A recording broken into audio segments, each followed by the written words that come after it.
Situation. Tarique রহমানের British passport আছে। বাংলাদেশে শুনেছেন কোনোদিন যে 2 পাসপোর্টে দ্বৈত নাগরিকত্ব ইলেকশন করা যায়? 2 ঘন্টা থেকে 3 ঘন্টার মধ্যে কারো এনআইডি হয়ে যায়। আপনি করতে পারবেন এনআইডি? আপনি একবার ট্রাই করেন না। তারেক রহমানের হয় কিভাবে? তারেক রহমানের তো ব্রিটিশ পাসপোর্ট আছে। তারেক রহমানের ব্রিটিশ পাসপোর্ট আছে, সে কিভাবে বাংলাদেশের প্রধানমন্ত্রী হলো? ওই যে 2-3 ঘন্টার মধ্যে আমার কাছে প্রমাণ আছে। উনি ব্লু এন্ড হোয়াইট কনসালটেন্সি একটা ফার্ম খুলেছেন ইংল্যান্ডে, সেখানে তিনি তার পরিচয় দিয়েছেন ব্রিটিশ নাগরিক। আমরা জানি তিনি অ্যাসাইলাম পেয়েছিলেন, অ্যাসাইলাম পাওয়ার পরে উনি ব্রিটিশ নাগরিক হয়েছিলেন, এটা আমরা জানি। এটা তো উনি তো অন্যায় কিছু করেন নাই, তিনি ওই দেশের আইন অনুযায়ী করেছেন। কিন্তু এটা লুকালেন কেন? এখন তিনি এটা লুকাচ্ছেন কেন? কারণ লুকাচ্ছেন হচ্ছে কারণ দ্বৈত নাগরিকত্ব থাকলে তিনি প্রধানমন্ত্রী হতে পারবেন না।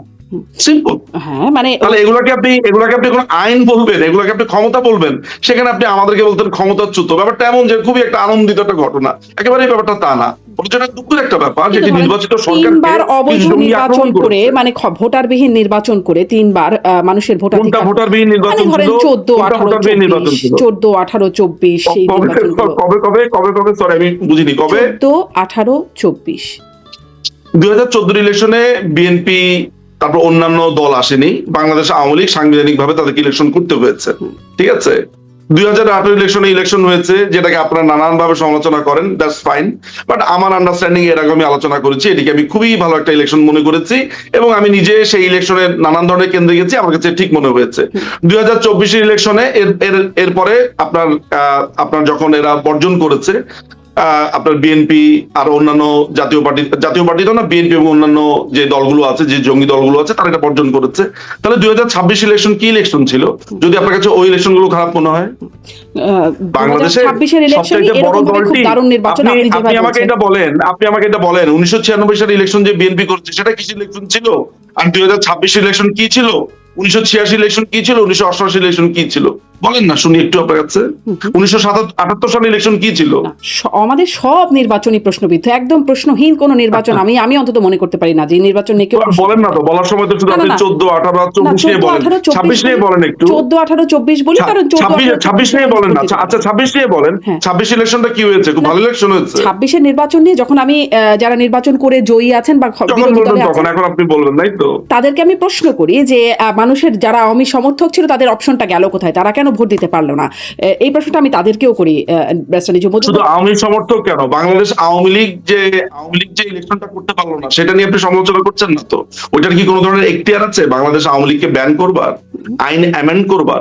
আপনি কি জানেন যে সন্ত্রাস বিরোধী আইনটাকে কিভাবে ব্যান করা হয়েছে? আপনি জানেন? মানে সন্ত্রাস বিরোধী আইনের 18(1) দ্বারা আপনি যদি একটু পড়ে দেখেন সেখানে কি নতুন করে অ্যামেন্ড করা হয়েছে।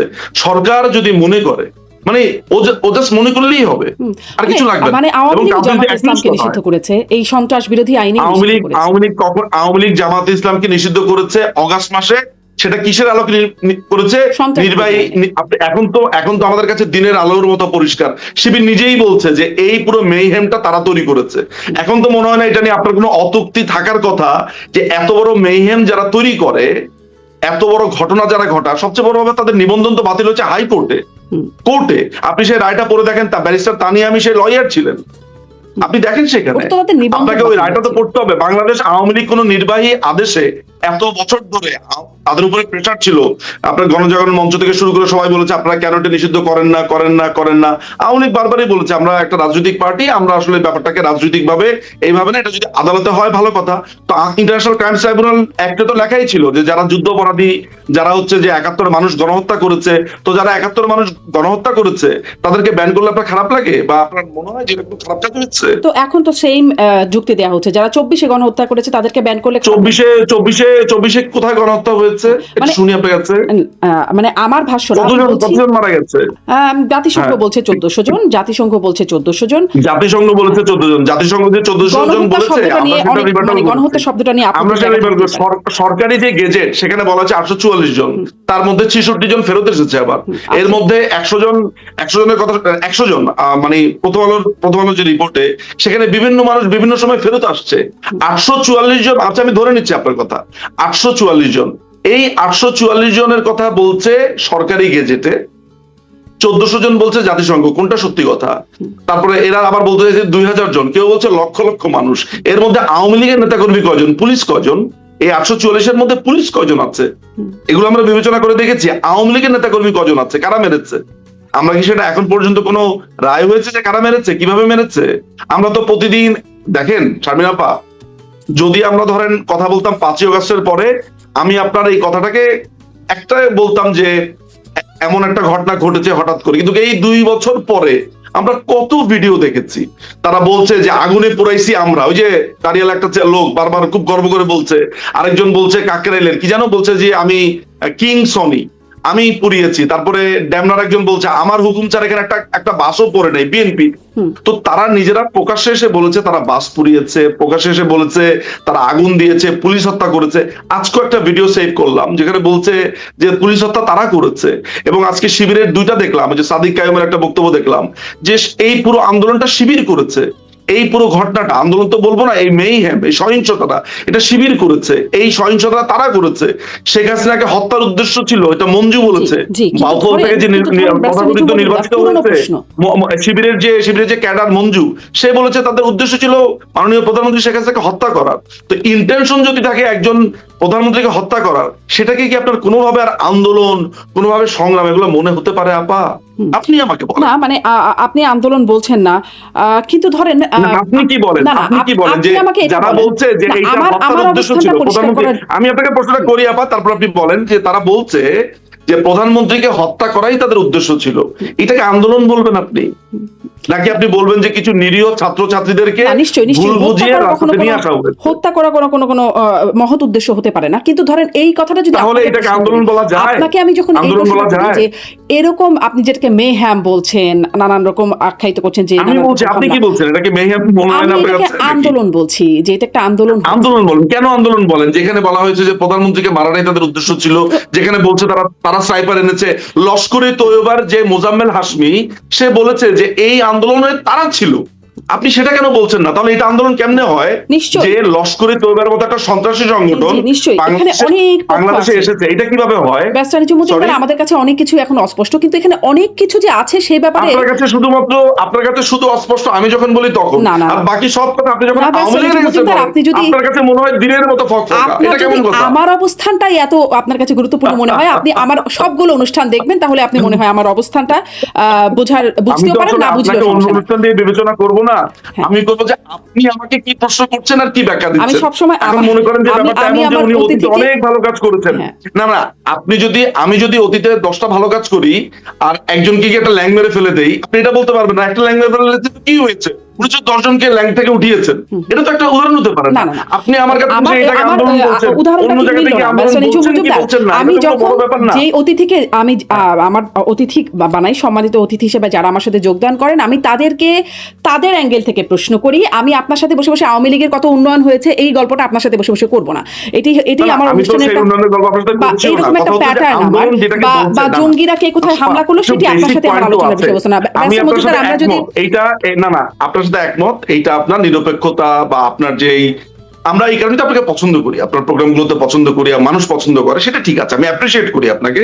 তো আমি আপনাকে যেটা বলতে চাচ্ছি যে যেটাকে আপনি আন্দোলন বলছেন, এটা তো ধরেন আমি আছি বলে আপনাকে এইটাকে এখন আপনি আন্দোলন বলছেন, আমি নাই বলে বলবেন না, ব্যাপারটা অমন না। না আমি আপনি আছেন বলে না, এটা একটা আন্দোলন এই অর্থে কি নয় ব্যারিস্টার মজুমদার। ধরেন এখানে দেশে বিদেশে দেশে বিভিন্ন দেশে আমাদের চেনা জানা অনেক মানুষ দাঁড়িয়েছেন রাস্তায়, মানে দেশের মধ্যে ছাত্রছাত্রী সবাই, আপনি প্রত্যেকটা পরিচিত পরিবারে জিজ্ঞেস করবেন, কেউ না কেউ পরিচিত মানুষজন দাঁড়িয়েছে, তারা নিজে বা তাদের সন্তানরা, ভাই বোন, নানা, তারা রাস্তায় দাঁড়িয়েছে। এখন তো তারা বলছে আগেই ভালো ছিলাম, এখন তো তারা এটাকে আন্দোলন বলছে না, ওই মুহূর্তে তারা বলেছিল বটে, আমি আপনার সাথে একমত।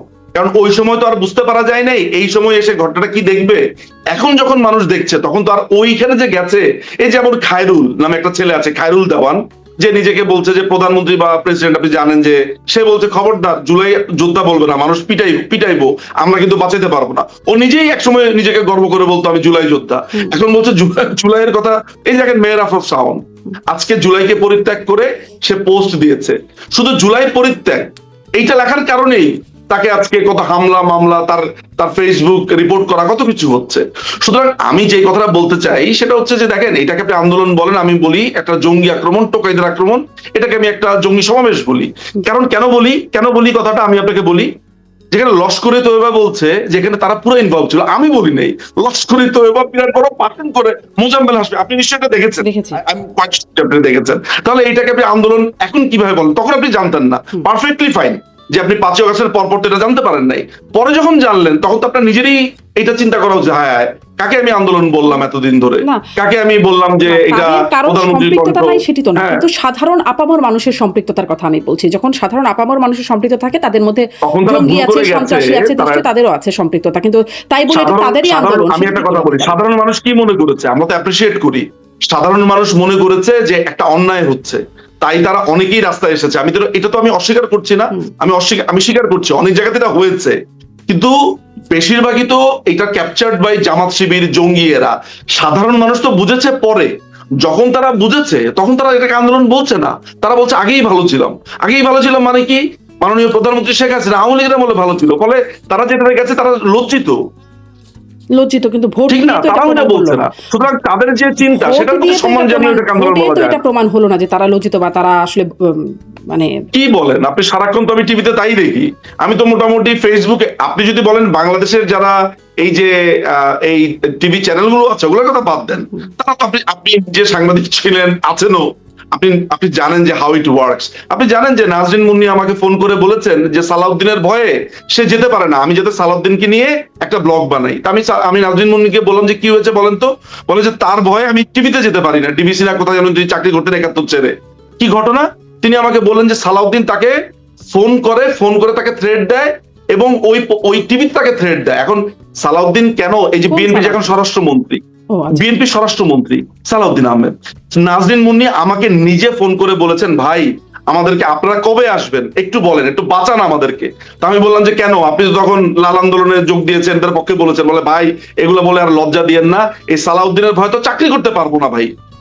এই নাজরিন মুন্নি আমাকে এটা ফোন করে বলেছেন, আমি একদম প্রকাশ্যে বলেছি, লাইভে বলছি। তাহলে কি বিষয়টা এরকম যে ফুটন্ত তাওয়া থেকে জ্বলন্ত উনুনে একদল মানুষ পড়েছেন?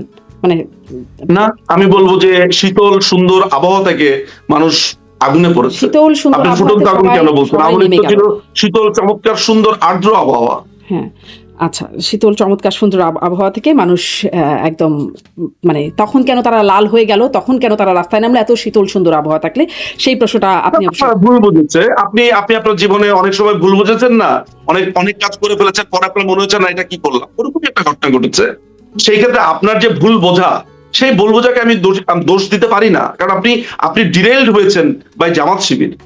মানে আমি আপনাকে দিয়ে, মানে আপনি যদি জনগণ হন আর কি, সেই অর্থে বলছি। আমি আপনার কাছে এই প্রশ্ন করতে চাই, ধরেন জামাত শিবির বা এই আন্দোলনে বিএনপিও ছিল, তারাও দাবি করে মানে তারা আসলে কি করতে পারতো? আপনি মানে তাদের নির্বাচিত হবার কোনো সুযোগ সম্ভাবনা কিছুই রাখা হয়েছিল না, মানে একের পর এক 14তে হলো না, 18তে তারা বিশ্বাস করে এসেছিল, 18তে বিশ্বাস করে এসেছিল, কিন্তু 18-র পরিণতি দেখা গেছে 24-এও হলো না, এরপরে কখনো হবে বলে সেই আভাস কি হয়েছে কেন বলছেন আমি জানি না, এটা নিলে তো আবার আরেকটা প্রোগ্রাম করতে হবে। তবে আপনি যেটা বলছেন সেটাকে আমি কমপ্লিটলি ডিনাই করি।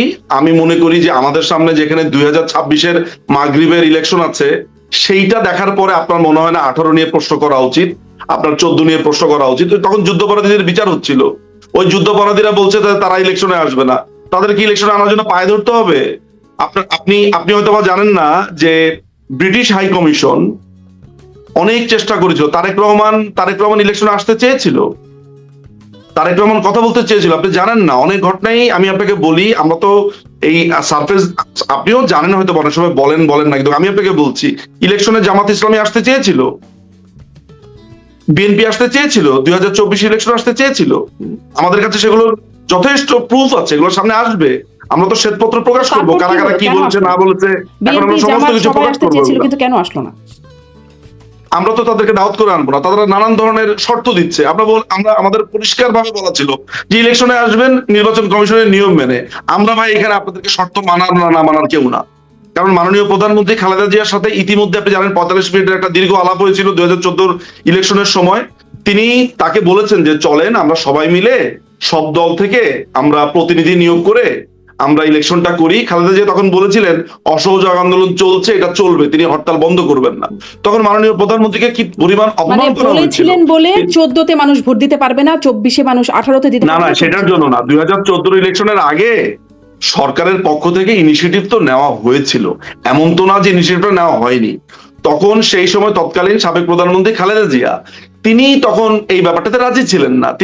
তিনি বলেছেন যে হরতাল চলবে, আমি নেগোসিয়েশন ওই হরতাল রাখা অবস্থায় করব। প্লাস আপনারা তো সেই কনভারসেশনটা শুনেছেন কি হয়েছে না হয়েছে, যদিও সেটা কোনো আদালতে প্রমাণিত না সেই কনভারসেশন, বাট আমি রেফার করলাম, আপনি এটা ডিনাই করতে পারেন যেটা ওনাদের কনভারসেশন না, সেটা আলাদা কথা। আমি যদি এটা বলি যে তারা কনভারসেশন করেছেন, সেখানে গভর্নমেন্টের পক্ষ থেকে ইনিশিয়েটিভ ছিল। 2018 ইলেকশনের সময় যে ইলেকশনটা হয়েছে, সেই ইলেকশনের সময় বিকাল 4টা পর্যন্ত মির্জা ফখরুল ইসলাম আলমগীর নিজে বলেছেন যে চমৎকার ইলেকশন হচ্ছে, সুষ্ঠু ইলেকশন হচ্ছে। উনি 4টার পর থেকে বলা শুরু করলেন যে না মানি না। তার আগ পর্যন্ত 12টা বা তার আগ পর্যন্ত কখন, আমি মনে করতে পারছি না, তবে 4টা পর্যন্ত না। মানে আপনি যেটা মনে করতে পারেন না, কিন্তু আপনি সেটা ডিনাই করে বসে আছেন। আমি তো আপনাকে তার সময়টা বলছি যে যদি আপনি দায়িত্ব নিয়ে বলেন তাহলে ঠিক আছে। মানে আমি দায়িত্ব নিয়ে বলছি, তিনি বলেছেন যে ইলেকশন সুন্দর হচ্ছে, চমৎকার হচ্ছে। তো তারা ইলেকশন চমৎকার সুন্দর হওয়ার পরে, এবং এই ইলেকশনটা যদি খারাপই হয়, এটা যদি ধরেন আমরা অবৈধ যেটাকে বলা হচ্ছে ইলেকশন হয় নাই, তাহলে বিএনপি শপথ নিল কেন? রুমিন ফারহানা আপনার এমপি হলো কেন? হারুনুর রশিদ এমপি হলো কেন? তারা তো এই ইলেকশনটাকে মেনেই এসেছে। তো ইলেকশন যদি নাই হয়, তারা শপথ নিল কেন? আপনি আমাকে এই কথা বলেন। এটা নিয়ে অনেক প্রশ্ন তাদেরকেও আমরা করেছি যে এই প্রশ্নটার উত্তর কি, তারা তাদের একটা ব্যাখ্যা দিয়েছেন। সুতরাং যেখানে বিরোধী দল বলছে ইলেকশন ঠিক আছে, সেখানে আপনি বলছেন ঠিক নাই, আমি ঠিক বুঝতে পারলাম না কেন? মির্জা ফখরুল ইসলাম আলমগীর বিরোধী দল ট্যাসিটলি বলেছে, কারণ তারা সংসদে গেছে, তারা ফ্ল্যাটও চেয়েছে। রুমিন ফারহানা ফ্ল্যাট চায়নি, চেয়েছে তো, এবং সেটার জন্য সে অবশ্যই তার রাইট আছে চাওয়ার। ওইটাকে আমি ট্রল করছি না, আমি এটা প্রমাণ করছি বা বলছি যে বিএনপি যদি এই ইলেকশনকে বর্জন করত, তাহলে তারা বলতো যে ইলেকশন মানি না, ইলেকশন হয়নি। তারা ইলেকশনটাকে মেনে নিয়েছে বলেই তো সংসদে গেছে। আপনারা নির্বাচন একদিকে আমি আপনার সাথে কোলাকুলি করব, আবার অন্যদিকে আমি আপনাকে বলবো যে না আপনি খারাপ কাজ করছেন, দুটো একসাথে যায় না। আওয়ামী লীগ নির্বাচনকালীন সরকারে ছিল, আওয়ামী লীগ আইন মানে প্রশাসন তাদের হাতে ছিল, আওয়ামী লীগ আইন প্রণয়নের দায়িত্বে ছিল, সবকিছু আওয়ামী লীগ দায়িত্বে ছিল। আমরা করেছি কিন্তু হয় নাই, এতটুকু কি স্পষ্ট জনগণের ভোটাধিকার থেকে বঞ্চিত করার জন্য? মানে এটা একটা যৌক্তিক ব্যাখ্যা। দেখেন, এগুলোর তো অনুবাদ নানান ধরনের আছে, নানান ধরনের ট্রান্সলেশন আছে। আমি এটা খুবই অ্যাপ্রিসিয়েট করি যে 18 ইলেকশন নিয়ে আমরা তর্কাতর্কি করতে পারবো। এমনকি যে ধরেন যেসব জায়গাতে প্রবলেম হয়েছে বলে আমরা দেখেছি, শুনেছি, সেসব নিয়ে দিনের পর দিন, রাতের পর রাত আমরা কথা বলতে পারবো। কিন্তু এইটাকে একেবারে আপনি খারিজ করে দিচ্ছেন, 18 ইলেকশন কোনো ইলেকশনই না, আর 14 ইলেকশনে কেউ আসেনি বলে ইলেকশনই না, এইটাকে আমি মানতে নারাজ। আমার কিন্তু বোঝাপড়াতে মনে হয় একটু আমাদের এদিক সেদিক হচ্ছে। আমিও কিন্তু আপনার সাথে তর্ক করতে রাজি। আপনি যে অভিযোগগুলো তুলেছেন, যে অভিযোগগুলো এনেছেন, সেগুলো নিয়ে কথা বলা তো উচিত। আমার কথাই ঠিক, আপনার কথাই ঠিক না, এটা না। এইভাবে কথাও বলতে চাই না। আমি আপনার কথাটাকে খুবই অনবোর্ডে নিলাম, শুনলাম, কিন্তু আমি আমার পাল্টা কথা বলেছি যে আমার কাছে মনে হচ্ছে ওই সময় আমি দেশে ছিলাম। আপনার কাছে মনে হচ্ছে বলে স্পষ্ট। আওয়ামী লীগের নেতাকর্মীরা অনেকে বলেছেন, আবার ধরেন প্রেস ক্লাব অব ইন্ডিয়ার সাবেক সভাপতি গৌতম লাহিড়ী তিনিও বলেছেন যে একটা কথোপকথনে তিনিও জানতে পেরেছেন এটি, যে মানে খোদ সাবেক প্রধানমন্ত্রীর কাছ থেকে, যে তিনি নিজেও এরকম ইলেকশন চান নাই, যেরকম ইলেকশন 18তে হয়েছে শেষ পর্যন্ত। দেখুন, আমি ইতিহাস এভিডেন্স নিয়ে কোনো কথাবার্তা বলবো না। গৌতম লাহিড়ী প্রধানমন্ত্রীর সাথে কথা বলেছেন, প্রধানমন্ত্রী আপনার সাথে, গৌতম লাহিড়ী আপনার সাথে কথা বলেছেন, আমার সাথে প্রধানমন্ত্রী কথা বলেছেন এই গত 2 বছরে অসংখ্যবার। তো আমি কথা বলেছি উনার সাথে, কই আমাকে তো এরকম কোনো কথা বলে নাই, শুধু গৌতম লাহিড়ীকে একাই বললো? মানে নির্বাচন প্রসঙ্গে কথা আমারও তো 18 ইলেকশন নিয়ে কথা হয়েছে, মাননীয় প্রধানমন্ত্রী শেখ হাসিনার সাথে তো 18 ইলেকশন নিয়ে আমারও কথা হয়েছে, কই আমাকে তো এরকম কোনো কথা বলেন নাই। আচ্ছা, একটু মানে নির্বাচনের প্রসঙ্গ থেকে একটু এটাতে যাই যে তাহলে আপনারা মানে আওয়ামী লীগ মনে করছে যে যেই নেতৃত্বের অধীনে এরকম ক্ষমতাচ্যুত বা এইরকম সংগ্রামের আপনার ভাষায় অবস্থায় গিয়ে পড়তে হলো আওয়ামী লীগকে, সেই নেতৃত্বে কোনো রকম পরিবর্তন না এনে বা সেই নেতৃত্ব বহাল থেকেই আপনারা এই সংগ্রাম সফল করতে পারবেন? আর দেখেন, একটা কথা আমি আপনাকে বলি, আপনি হয়তো বা জানবেন, এটা যেহেতু সাংগঠনিক বিষয় এবং আমি যেহেতু বাংলাদেশ আওয়ামী লীগের আমার কোনো সদস্য পদ নেই, আমি একজন অনুরাগী সমর্থক মাত্র, বাট আমি ইনভলভড এই রাজনীতির সাথে খুবই ওতপ্রোতভাবে, নানানভাবে। সেই জায়গা থেকে একটা কথা বলতে পারি যে মাননীয় প্রধানমন্ত্রী কিন্তু নির্দেশ দিয়েছেন যে আওয়ামী লীগ অঙ্গ সংগঠন যারা আছে তাদের কমিটিগুলো দিয়ে দেওয়ার জন্য। যখনই কমিটিগুলোর কথা আসছে তখন কিন্তু নেতৃত্বের পরিবর্তনের ব্যাপারটা আসছে। আপনি দেখেন যে ছাত্রলীগের বিভিন্ন জায়গাতে নেতৃত্বের পরিবর্তন হচ্ছে, যুবলীগের বিভিন্ন জায়গাতে হচ্ছে, স্বেচ্ছাসেবক লীগের বিভিন্ন জায়গাতে হচ্ছে। এখন আপনি যদি আওয়ামী লীগের প্রেসিডিয়াম, তারপর হচ্ছে আওয়ামী লীগের মূল যারা কেন্দ্রীয় নেতাদের কথা বলেন, সেসব ব্যাপারে সিদ্ধান্ত বা না সিদ্ধান্তের ব্যাপারটা এই মুহূর্তে আমি কেন এটাকে একটা বড় ডিল মনে করছি না, বা আপনার এই কথাকে কেন আমি মনে করি যে মানে আপনার কাছে খুব ইম্পর্টেন্ট ডেফিনেটলি, বাট আমি কেন এটাকে ধরেন খুবই সিগনিফিকেন্টলি ভাবি না। আপনি জানেন না যে আমাদের কিসের উপর দিয়ে আমাদেরকে যেতে হচ্ছে। আমরা যখন দেখি যে আমাদের একটা ছেলে জয় বাংলা বলেছে, তাকে জবাই করে ফেলা হয়েছে, আমরা যখন দেখি যে বাবার সাথে দেখা করতে গিয়ে পরের দিন সকালবেলা তার লাশ পাওয়া যায়, আপনারা জানেন না যে এখানকার এক একটা নেতা কর্মী কি স্ট্রাগলের মধ্য দিয়ে যাচ্ছে। সেই জায়গাতে এসে এই নেতৃত্ব অনেতৃত্ব, তখন মাননীয় প্রধানমন্ত্রীকে সবাইকে এক সূত্রে গাঁথার জন্য তিনি যেটা করছেন সেটা হচ্ছে যে এই সময় যখন আপনি নেতৃত্বের চেঞ্জ যেগুলো আনবেন, দলে এক ধরনের ঝাঁকুনি তৈরি হবে। বরঞ্চ এই মুহূর্তে সবাই, এটাকে আমরা বলি হচ্ছে হোল্ড দ্য লাইন, আমরা সবাই একসাথে আগে সার্ভাইভ করাটা জরুরি।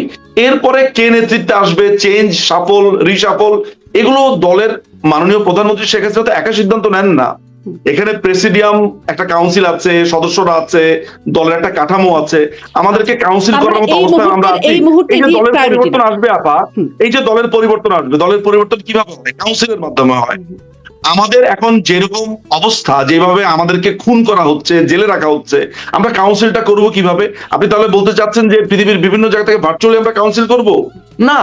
এবার আমাদের যদি এখন কাউন্সিল করার আমরা সুযোগ পাই, আমরা যদি কাউন্সিল করার সুযোগ পাই, নিশ্চিতভাবে মাননীয় প্রধানমন্ত্রী নিশ্চয়ই কোনো না কোনো ভাবে এমন কোনো সিদ্ধান্ত নেবে যেটা আপনি দেখেননি। আপনাকে একটা জিনিস বুঝতে হবে, মানে এই মুহূর্তে যেহেতু ভার্চুয়ালি দল চালাচ্ছেন, ফলে এই প্রশ্নটা করছিলাম, তবে বুঝলাম যে এটি এই মুহূর্তে আসলে প্রায়োরিটির মধ্যে নাই আপনাদের। বা ভার্চুয়ালি আমরা দল চালাচ্ছি এই কথাটাও ঠিক না। রাজপথে আমাদের ছেলেপেলেরা মিছিল করছে, চেষ্টা করছে, আমাদের নেতারা ঘোষণা দিয়ে মিছিল করেছে গাজীপুরে। এই যে নাসির মোরল ছেলেটা, ও ঘোষণা দিয়ে গাজীপুরে মিছিল করেছে।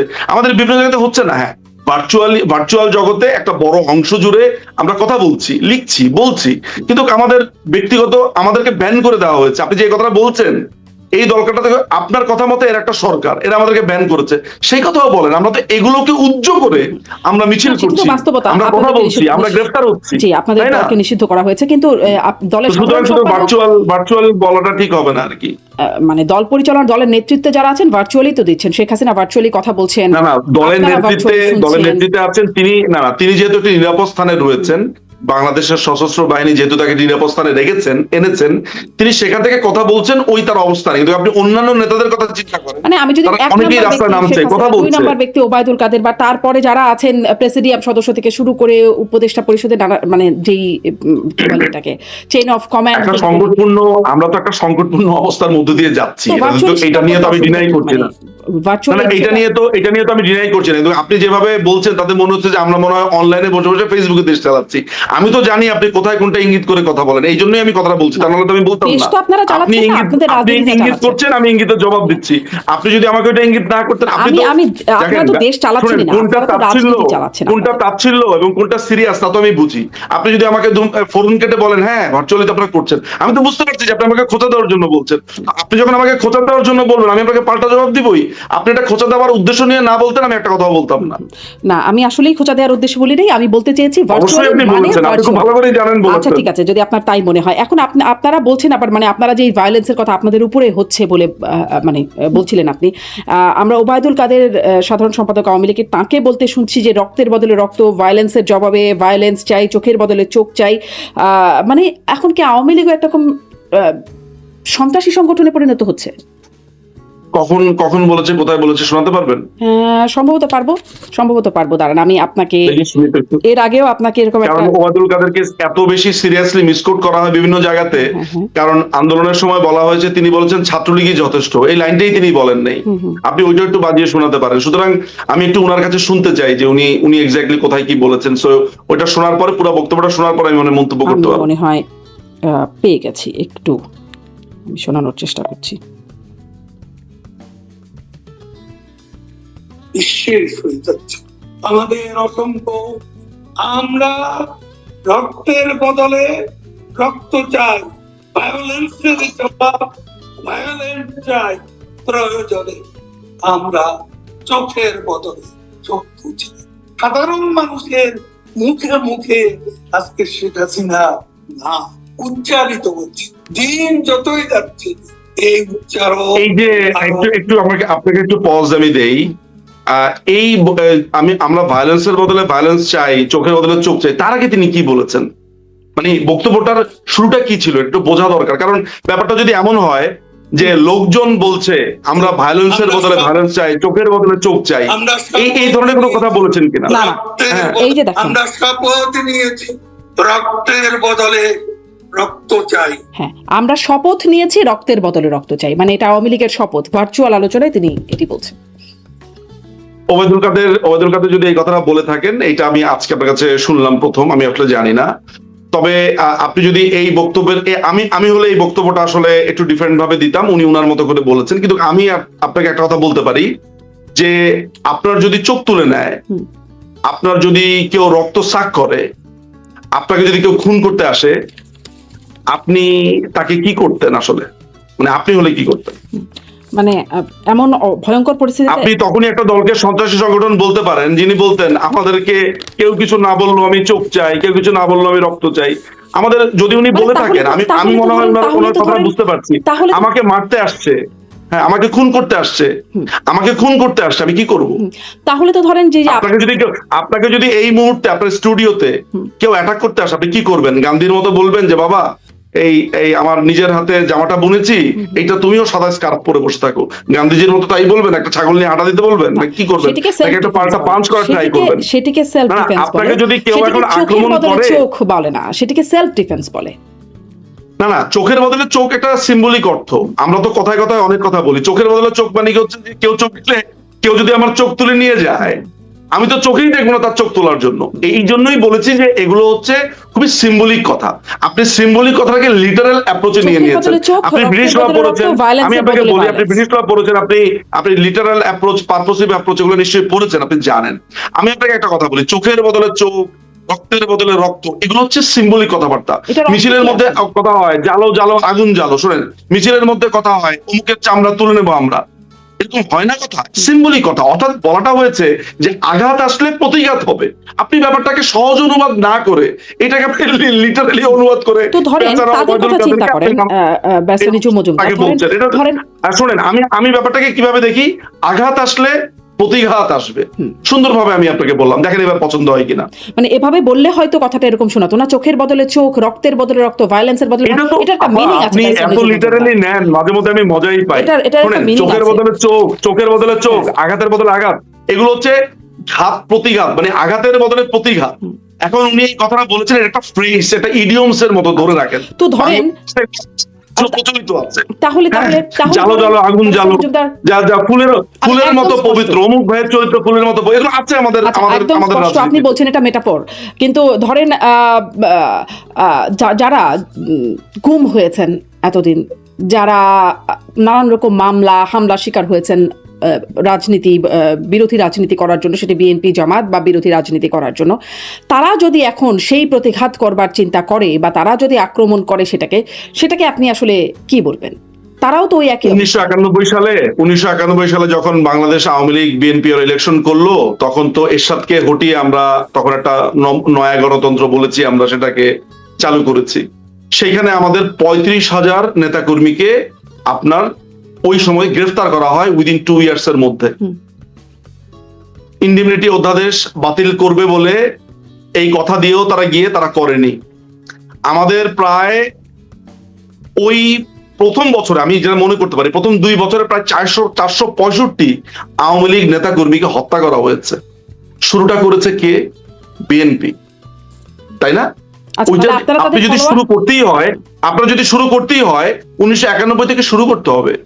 আপনি আমাকে ঘাত করেছেন, আমি যদি এটা রিটেলিয়েশন করি, অর্থাৎ প্রতিঘাত, নিশ্চয়ই আপনাকে ঘাতের কথাটাও বলতে হবে যে হ্যাঁ 1991 সাল থেকে যদি আমরা নয়া শতাব্দী শুরু করি, সহিংসতা রাজনীতি, মানে প্রতিহিংসা, আপনি এটাকে প্রতিহিংসা বলবেন? যে আমাকে খুন করার পরে আমার ছেলে, আজকে আমার যেই ছেলেকে জবাই করা হলো, আমি যদি ক্ষমতায় আসি, আমি তো চাইবো না যে ও পাল্টা জবাই করুক, কিন্তু আমি যখন তাকে ঠেকানোর চেষ্টা করব, ও তো উল্টা আমাকে মারতে আসবে যে আপনি এইসব বড় বড় কথা বলেন, ভালো কথা বলেন, আমার পুরো ফ্যামিলি সোসাইটি জ্বালা দিল।